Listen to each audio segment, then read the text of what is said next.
Olá, meus amigos e minhas amigas. Um ataque com drones atingiu uma fábrica na cidade de Korenevo, na região de Cusco, na Rússia. Esse ataque causou um incêndio que só foi controlado pela manhã. Além do susto, ninguém se feriu nesse incêndio específico.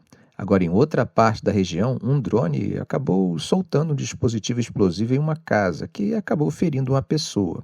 O governador interino Alexei Smirnov compartilhou imagens no Telegram mostrando o telhado da fábrica em chamas e o interior completamente destruído. Bom, até o momento as autoridades ucranianas não comentaram sobre esses ataques e não houve confirmação de forma independente sobre os detalhes do ocorrido.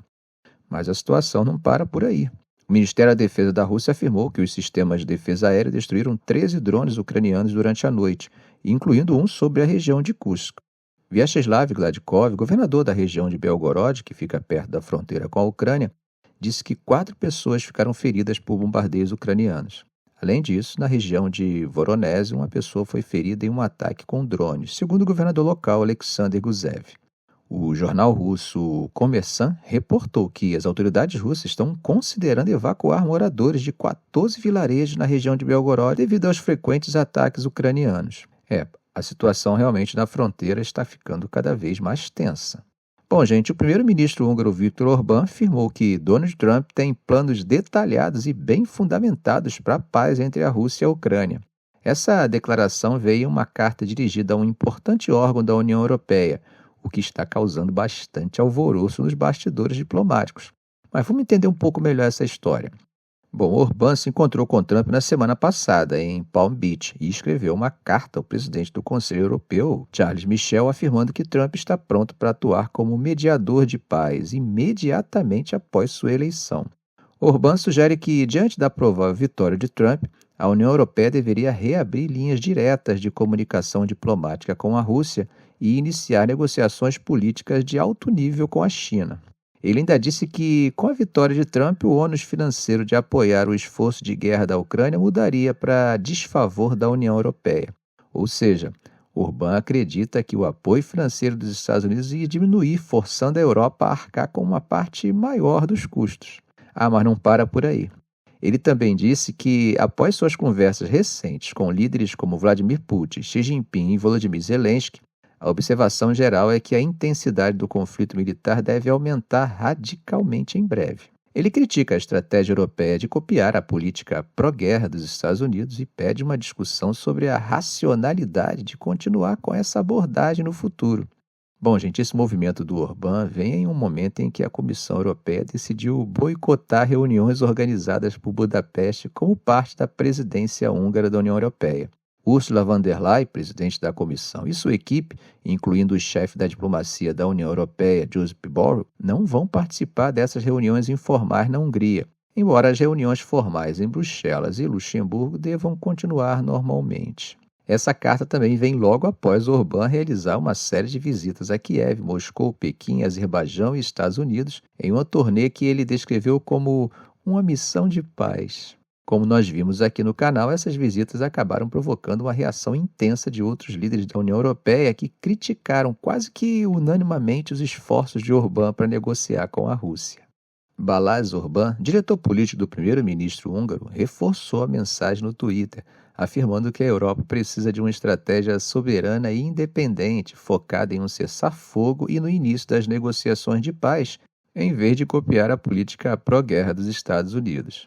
Ele ainda parabenizou J.D. Vance, senador de Ohio, escolhido como vice de Trump. Sobre essa escolha eu vou falar já. Mas essa situação, gente, está gerando muita preocupação nas capitais europeias, especialmente porque Orbán afirmou que a presidência húngara na União Europeia deve ser usada para criar as condições adequadas para negociações de paz. Meus amigos, vocês já ouviram a máxima: se está todo mundo chorando pelos cantos, vou abrir uma fábrica de lenço? Quando eu digo que se tem alguém rindo à toa com esses conflitos todos é a indústria bélica, tem gente que discorda de mim.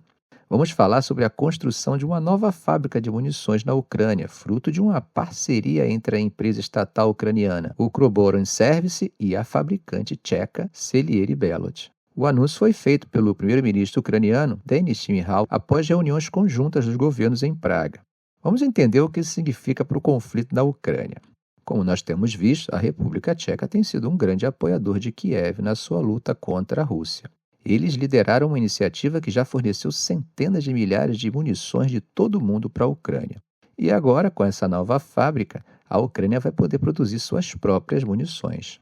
Segundo Simihal, essa fábrica é importante para manter o abastecimento do exército ucraniano. A fábrica vai contar com o apoio da Colt CZ Group, que adquiriu a Celier Bellot esse ano.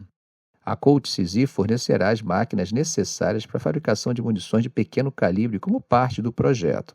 Além disso, outra unidade da Colt CZ, a Seskas Ibirozovka, assinou um acordo de transferência de tecnologia para que os rifles CZ Brain 2 sejam produzidos na Ucrânia, finalizando planos que já estavam em andamento. Simihal também anunciou que a Ucrânia recebeu as primeiras 50 mil munições de um esforço tcheco lançado no início desse ano. O primeiro-ministro tcheco, Petr Fiala, disse que essa iniciativa de fornecimento de munições deve continuar até o próximo ano.